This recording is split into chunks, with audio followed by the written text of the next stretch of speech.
আসসালামু আলাইকুম ওয়া রাহমাতুল্লাহি ওয়া বারাকাতুহু। আমরা যাচ্ছি কান্দির হাট।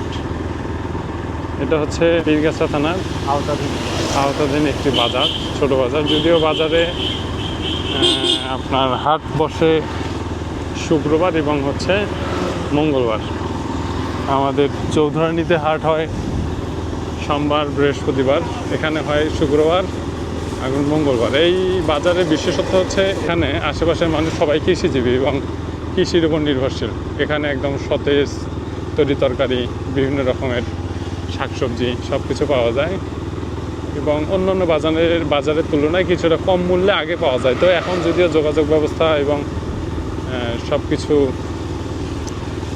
মোবাইল ভিত্তিক, ইন্টারনেট ভিত্তিক হয়ে গেছে, তাই বাজারের দ্রব্যমূল্য একটু কম, আগের মতো অত তফাৎ নেই, কিন্তু একটু কম। তো ওই বাজারে আমরা যে জন্য যাচ্ছি, ওই বাজারে একটা মিডল পয়েন্টে একটা হচ্ছে বট গাছ আছে। সেই বট গাছে প্রচুর পরিমাণে বকের বাসা আছে।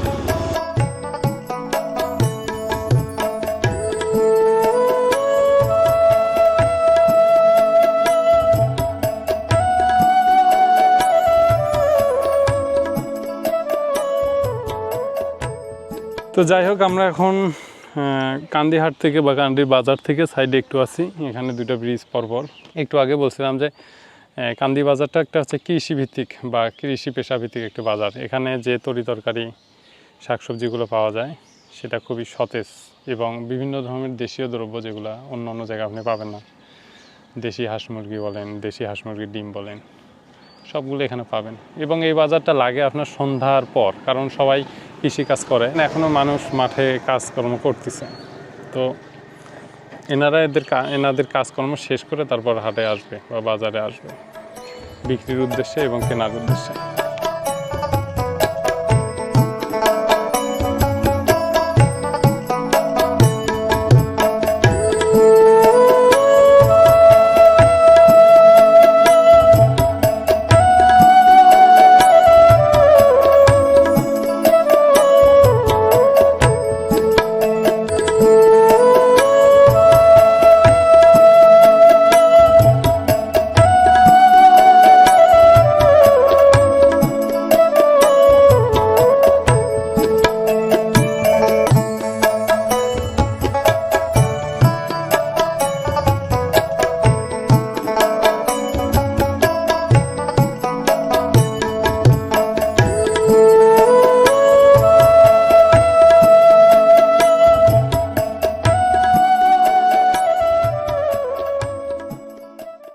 এই গাছের মধ্যে প্রচুর পরিমাণে বক বাসা বাঁধছে আর কি, এইটা দেখার উদ্দেশ্যে। এবং এটা আমি এমনভাবে দেখাবো যাতে বকগুলার কোনো ধরনের কোনো আতঙ্কিত না হয়।